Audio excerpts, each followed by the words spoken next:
हाय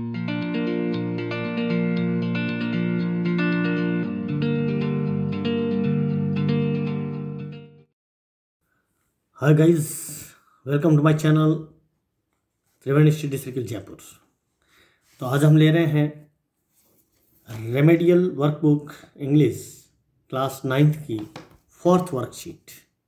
3 worksheet अपन कर चुके हैं, इसके अलावा एक बेसलाइन जो वर्कशीट थी उसको भी अपन कर चुके हैं और मुझे विश्वास है कि आप लोगों को ये अच्छी तरह से समझ में आ गया होगा। तो आज इसकी 4th वर्कशीट हम देखेंगे और 4th वर्कशीट में भी पहले जो है एक पैसेज दिया गया है, उस पैसेज को अपन उसका एक्सप्लेन करेंगे और उसके बाद में जो क्वेश्चन आंसर दिए हुए हैं उन क्वेश्चन आंसर्स को जो है करेंगे। तो चलिए बिना टाइम वेस्ट किए अपन अपना इस वर्कशीट को करते हैं। सबसे पहले पैसेज देखते हैं। A group of dragonflies were bustling about on their gaudy purple wings, intercepting the sight of a lone black bee or butterfly in search of sweetness from the flowers। यहाँ जितने भी अपन ने ये जो red में जो शब्द दिए हैं वो इस पैराग्राफ के शब्द हैं और जो ब्रैकेट में ग्रीन कलर में दिए हैं वो उन सब के अर्थ अपन ने दिए हैं और उनके कुछ सिमिलर वर्ड्स भी मैंने लिखे हैं, तो इनको थोड़ा सा ध्यान से देख लें। एक ग्रुप ऑफ ड्रैगन फ्लाइज का मतलब होता है ड्रैगन मक्खियाँ, जो काले भौरे जो होते हैं उनको कहते हैं dragon flies. They were bustling about, यानी हलचल करते हुए चल रहे, बस्टिंग अबाउट हलचल करते हुए चलना। तो a group of dragonflies were bustling about, एक ड्रैगन फ्लाइज का, एक काले भौरों का एक ग्रुप वो हलचल करते हुए चल रहा था। कहाँ पर चल रहा था? On their gaudy purple wings. On their gaudy purple wings, gaudy का मतलब होता है शाइनी, चमकीले पर्पल विंग्स के ऊपर, बैंगनी कलर के पंखों पर। इंटरसेप्टिंग, बाधा डालते हुए, the sight of a lone black bee, एक दृश्य जो बाधा डालते हुए किनके ऊपर? एक the sight of a lone black bee, किसकी साइड थी? Of a lone black bee, अकेली जो काली मधुमक्खी थी, उन बटरफ्लाई या फिर जो तितली थी उनके ऊपर दृष्टि डालते हुए in search of sweetness from the flowers. और वो मधुमक्खी और या वो जो तितली थी वो किसकी तलाश में थी?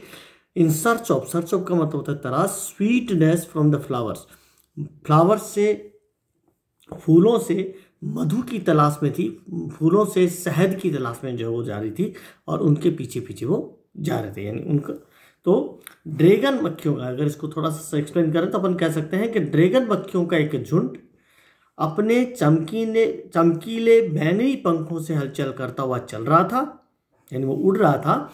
और ये झुंड फूलों के मधु को खोजती हुई किसी अकेली काली मधुमक्खी या तितली की उड़ान में बाधा डाल रहा था। नेक्स्ट देखते हैं। The child followed them in the air with his gaze till one of them would still its wings and rest, and he would try to catch it. The child followed them. Child, उस बच्चे ने उनका अनुसरण किया, यानी वो उनके पीछे पीछे गया। फॉलो का मतलब होता है अनुसरण करने या पीछे पीछे जाना।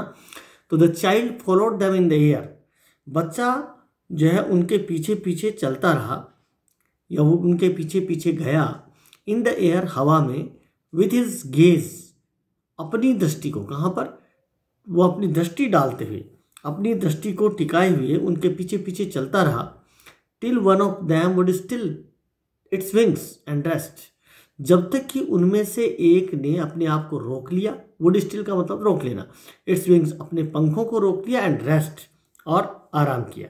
तब तक वो उसने जो है उनके पीछे पीछे चलता रहा। And he would try to catch it, और उसने उनको पकड़ने की कोशिश की। But it would go flapping up into the air, but लेकिन इट वुड गो फ्लटरिंग का मतलब हड़बड़ाते हुए, फड़फड़ाते, एंड फ्लैपिंग फड़फड़ाते हुए।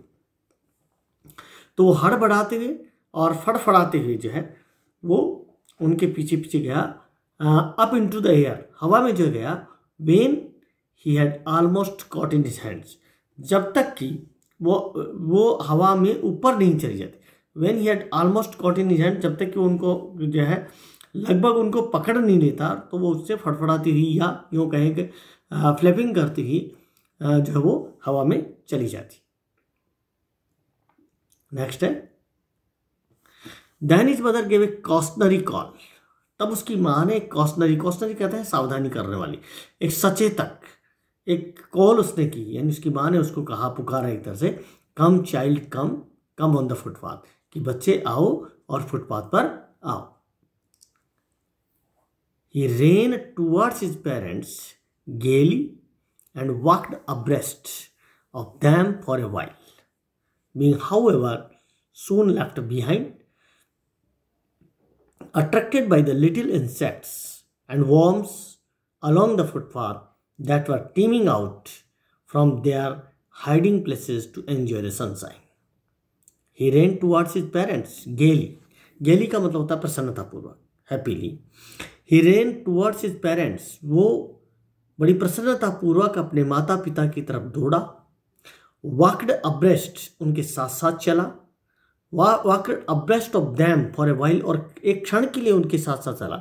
ए while का मतलब होता है क्षण, abreast का मतलब साथ साथ चलना। Walked abreast में उनके साथ साथ चलना। And while being however soon left behind, और जब उसे कुछ हाउएवर फिर भी वो जो सून लेफ्ट बिहाइंड, जब उसे पीछे छोड़ दिया गया, यानी वो पीछे रह गया, किसकी वजह से? Attracted by the little insects, attracted आकर्षित होकर के, बाय द लिटिल इंसेक्ट्स, जो छोटे छोटे कीड़े मकोड़े थे। इंसेक्ट्स का मतलब होता है कीड़े मकोड़े, एंड वर्म्स, वर्म्स का मतलब भी कीड़े मकोड़े। तो जो इंसेक्ट्स एंड वर्म्स थे, जो कीड़े मकोड़े थे, अलोंग द फुटपाथ, उस फुटपाथ के सहारे सहारे उनके साथ साथ, दैट वर टीमिंग आउट, जो कि teeming out means coming out, जो कि बड़ी संख्या में बाहर आते हुए थे, फ्रॉम देयर हाइडिंग प्लेसेस, जो बड़ी संख्या में बाहर आ रहे थे, कहाँ से? From their hiding places to enjoy the sunshine, अपने छुपने के स्थान से। हाइडिंग प्लेसेस का मतलब होता है छुपने का, अपने छुपने के स्थान से वो जो है बाहर आ रहे थे, टू एंजॉय द सनशाइन, सूर्य की धूप का सेवन करने के लिए या जो है वो बाहर आ रहे थे। नेक्स्ट है कि come child come, his parents called from the sad of a grove where they had seated themselves on the edge of a well. Come child come, बच्चे आओ, आओ बच्चे आओ। His parents called from the sad of a grove, उसके माता पिता ने, Grove कहते हैं कुंज को, झुरमुट जो कुंज होता है पेड़ों का, उसको बोलते हैं कुंज। तो his parents called from the sad of a Grove, तो उसके माता पिता ने एक जो ग्रोव था, जो कुंज था, उस कुंज में से उनको, ग्रोव में से उनको एक जो है एक आवाज़ लगाई। Where they had seated themselves, जहाँ पर वो बैठे हुए थे, अपने आप में जो उन्होंने बैठा रखा था, अपने आप बैठे हुए थे, on the edge of a well, एक कुएं की एज पर, एक कुएं के किनारे पर बैठे हुए थे। ही रेन टुवर्ड्स देम, जो है उनकी तरफ दौड़ा। नेक्स्ट लेते हैं,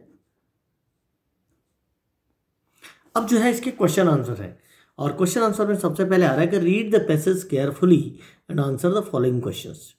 इस जो पैसेज है उसको बहुत ही सावधानी पूर्वक पढ़ो और नीचे लिखे प्रश्नों का उत्तर दो। तो सबसे पहला क्वेश्चन है, fill up the blanks with the correct word. Correct word के साथ अपने को ये ब्लैंक्स, जो खाली स्थान है, उसको भरना है। अब क्या भरवा रहे हैं देखते हैं। पहला है, the child followed them, here them refers to, बच्चे ने उनका अनुसरण किया, यानी वो उनके पीछे पीछे गया। यहाँ पर दैम शब्द किसके लिए आया है, किसको रेफर कर रहा है, किसकी तरफ संकेत कर रहा है? इसका ऑप्शन है अपने पास में, ए है ग्रुप ऑफ पीपल, लोगों का जो समूह है उसकी तरफ संकेत कर रहा है। सेकंड ऑप्शन है हिज मदर, उसकी माँ की ओर संकेत कर रहा है। थर्ड है ड्रैगन फ्लाइज, ड्रैगन फ्लाइज जो मधुमक्खियाँ थी, उन काले भौरों की तरफ जो है वो संकेत कर रहा है them. And none of them, इनमें से कोई भी नहीं। यानी वो बच्चा जो है वो किनके पीछे पीछे चल रहा था। तो यहाँ जो दैम शब्द है वो किसके लिए है, तो आंसर आप समझ गए हैं कि कौन सा इसका आंसर होगा। तो इसका करेक्ट आंसर जो है वो है सी, यानी ड्रैगन फ्लाइज, जो काले भौरे थे उनकी जो है वो पीछे पीछे चल रहा था। नेक्स्ट है, then his mother gave a cautionary call to, तब उसकी माँ ने एक सावधानी करने वाली जो है वो कॉल की, उसको एक तरह से पुकारा। उसमें ऑप्शन क्या है, हर पेरेंट्स, उसके माता पिता को, द पीपल, लोगों को, हिज चाइल्ड। यहाँ पर देखिए इस क्वेश्चन को आप देखिए, then his mother gave a questionary call, तब उसकी माँ ने जो है वो क्वेश्चनरी कॉल दिया। तो यहाँ जो ये जो पोजीशन जो पजेसिव यूज किया हिज का, वहाँ हिज नहीं आएगा, यहाँ हर होना चाहिए था, क्योंकि हिज मदर जो है वो स्त्रीलिंग है, और स्त्रीलिंग के साथ यहाँ पर किसका यूज़ करेंगे अपन, मदर के लिए हर का यूज होना चाहिए, न कि हिज का यूज होना चाहिए। तो ये आपकी जो वर्कशीट है उसमें गलत छपा हुआ है, यहाँ पर हर चाइल्ड आप कर रहे हैं, इसका जो ऑप्शन है हर चाइल्ड कर रहे हैं। नेक्स्ट है हिज फ्रेंड, तो इसका जो आंसर है वो है सी, यानी हर चाइल्ड। तो यहाँ पर आप इसको अपनी वर्कबुक शीट में भी आप इसको सही कर लें, क्योंकि यहाँ पर हर चाइल्ड होगा, नहीं कि हिज चाइल्ड। नेक्स्ट देखिए,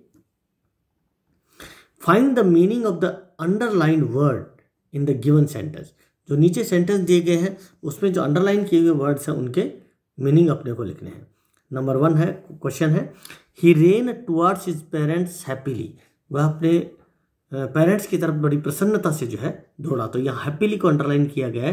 तो हैप्पीली का जो है क्या है, एक पहला है ऑप्शन है अट्रैक्टिव, आकर्षक, दूसरा है सैड, और तीसरा है गेली, और चौथा है फेबुलस। तो अपने पास एक शब्द है, इसका जो करेक्ट आंसर हो गया वो हो गया सी की गेली। गेली का मतलब भी होता है हैप्पीली, प्रसन्नता से। नेक्स्ट क्वेश्चन है, a group of dragonflies were buzzing about on their gaudy purple wings. इसमें जो है अंडरलाइन इन्होंने थोड़ा सा करना अपन भी भूले हैं, और इसमें अंडरलाइन किया हुआ नहीं है। इसमें जो बजिंग अबाउट है वो अंडरलाइन है, ध्यान रखना इसको। अंडरलाइन क्या है, बजिंग अबाउट। इसका क्या अर्थ होता है, तो एक तो है, पहला आता है रनिंग, सेकंड ऑप्शन अपने पास आता है मूविंग एनर्जेटिकली, थर्ड ऑप्शन है फ्लटरिंग, और फोर्थ ऑप्शन है बस्टलिंग। तो इसमें से कौन सा इसके लिए, बजिंग अबाउट का मतलब है कि बहुत ही एनर्जेटिकली मूव करना, तो इसका बजिंग अबाउट का जो है करेक्ट आंसर हो गया बी, यानी मूविंग एनर्जेटिकली। तो ये इसका करेक्ट आंसर है। आप इसको बजिंग अबाउट को जो है अपनी वर्कशीट में भी अंडरलाइन कर लें, क्योंकि वर्कशीट में भी इसको अंडरलाइन नहीं कर रखा है। नेक्स्ट है, राइट एनी 3 राइमिंग वर्ड्स है। यहाँ थोड़ा सा इसको देखिए, टी ये गलती से जो है वो छप गया है, इसलिए यहाँ आर करें। राइमिंग में टी नहीं आएगा, बल्कि यहाँ पर आर करना है आपको, कि राइमिंग वर्ड्स हो, कि यहाँ पर राइमिंग वर्ड्स जो है 3 राइमिंग वर्ड्स अपने को लिखने हैं। नंबर 1 है, कैच के राइमिंग वर्ड्स कौन कौन से हो सकते हैं, जिनको कहना, जिनके तुकबंदी जिसको है, तो वैसी ही सेम राइम के वर्ड्स होते हैं वो कौन से, कैच का है मैच है, बैच है, स्नेच है, ये सारे इसके राइमिंग वर्ड्स हैं। इसी प्रकार से नेक्स्ट है एज। एज का जैसे प्लेज है, प्लेज का मतलब वचन होता है। स्लेज है, बर्फ गाड़ी, जो बर्फ पर चलने वाली गाड़ी होती है उसको कहते हैं स्लेज। एंड ड्रेज है, नदी, नहर आदि के तल पर जमा जो कीचड़ है, उस कीचड़ को मशीन से साफ करना, उसको कहते हैं ड्रेज। और थर्ड जो है वो है गेज।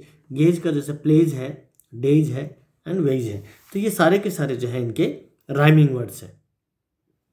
तो नेक्स्ट क्वेश्चन, इसमें राइमिंग देखिए, क्वेश्चन में आप जो है टी की जगह आर कर लें, इसको सही कर लेना। नेक्स्ट लेते हैं, क्वेश्चन है रीअरेंज। फोर्थ क्वेश्चन है, रीअरेंज द फॉलोइंग सेंटेंसेस। कुछ सेंटेंसेस अपने को नीचे दिए गए, इन सेंटेंस को रीअरेंज करना है, यानी दोबारा अपने को लिखना है। पहला है, they had seated themselves on the edge of a well. फिर दूसरा है, they were teeming out. Teeming out का मतलब coming out from their hiding places. Third है, flies were bustling about on their gaudy wings. And fourth है, he would try to catch but it would go flapping. ये 4 जो सब वाक्य दिए गए हैं, इनको अपने को अरेंज करना है। सही अरेंज कैसे करेंगे, तो इसमें इसके जो करेक्ट आंसर होंगे, सबसे पहले थर्ड लिखेंगे, उसके बाद में फोर्थ आएगा, फिर सेकंड है, और फिर फर्स्ट सेंटेंस है। तो इनको आप दोबारा जो है अपनी, यानी पहले सबसे पहले थर्ड वाक्य को लिखें, उसके बाद में फोर्थ को लिखें, चौथे वाक्य को लिखें, फिर सेकंड को लिखें, दूसरे को लिखें, उसके बाद में फर्स्ट को लिखें। तो इस प्रकार से आपकी ये चारों सेंटेंस आपको आपकी वर्कशीट में दोबारा लिखने हैं। नेक्स्ट क्वेश्चन लेते हैं, मैच द फॉलोइंग। ये 5वां क्वेश्चन है, क्वेश्चन नंबर यहाँ पर लगाया नहीं है, लेकिन आप 5वां क्वेश्चन जो है अपनी वर्कशीट में देख लें। क्वेश्चन नंबर 5 यहाँ पर आपको करना है।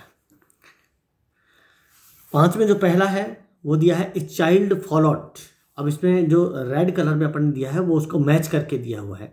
A child followed the dragon flies, यानी चाइल्ड ने किनको फॉलो किया था? ड्रैगन फ्लाइज को फॉलो किया था, उनका पीछे पीछे गए थे, उसका अनुसरण किया था। His parents called from the sad of a grave. His parents called, उसके माता पिता ने from the sad of a grove, grove है यहाँ पर भी, इसको जो है स्पेलिंग सही करें, ग्रोव है ये, क्योंकि ग्रेव जो है वो नहीं होगा, GROVE कर रहे हैं आपको यहाँ पर, इसकी जगह भी आप इसको सही कर रहे हैं क्योंकि यहाँ पर ग्रोव शब्द है। तो his parents called from the sad of a Grove. कई बार ये टाइपिंग मिस्टेक हो रही है, उसको आप जो है इसको सुधारते चलें जैसे जैसे अपने सामने आ रही है। Mothers gave a cautionary call to come on the footpath. तो इस तरीके से इनको 3 जो सेंटेंस अपने हैं तीनों को आपको मैच करना है। नेक्स्ट सेंटेंस नेक्स्ट जो है वो क्वेश्चन नंबर 6 है, इसमें आप क्वेश्चन नंबर 6 लगा लें कि आंसर द फॉलोइंग क्वेश्चंस। नीचे जो प्रश्न दिए हुए हैं उनके आंसर दीजिए। पहला प्रश्न है इसमें, who ran towards his parents gaily, यानी हु, देखिए मैंने पहले भी कहा था कि हु से जो प्रश्न स्टार्ट होता है उस प्रश्न में केवल आपको उसका एक नाम आपको लिखना होता है, कौन, और कौन के जवाब में हमेशा सब्जेक्ट आता है। तो वो सब्जेक्ट जो है आपको यहाँ पे लिखना पड़ेगा कि कौन जो है प्रसन्नतापूर्वक अपने माता पिता की तरफ दौड़ा। तो अपने को पता है कौन दौड़ा था, तो the child rain towards his parents. तो यहाँ इसके आंसर में क्या था? केवल द चाइल्ड था। अगर आपको चाइल्ड याद हो गया तो अपना क्वेश्चन सही हो जाएगा। फ्रॉम हिज पेरेंट्स गेली, यहाँ पर भी देखिए स्पेलिंग, गेली की स्पेलिंग जो है वो गलत हुई है, इसलिए इसको भी आप जो है GAILY कर लें, क्योंकि कई बार हम टाइप करते हैं तो ये टाइपिंग मिस्टेक थोड़ा सा जल्दबाजी में हो जाता है।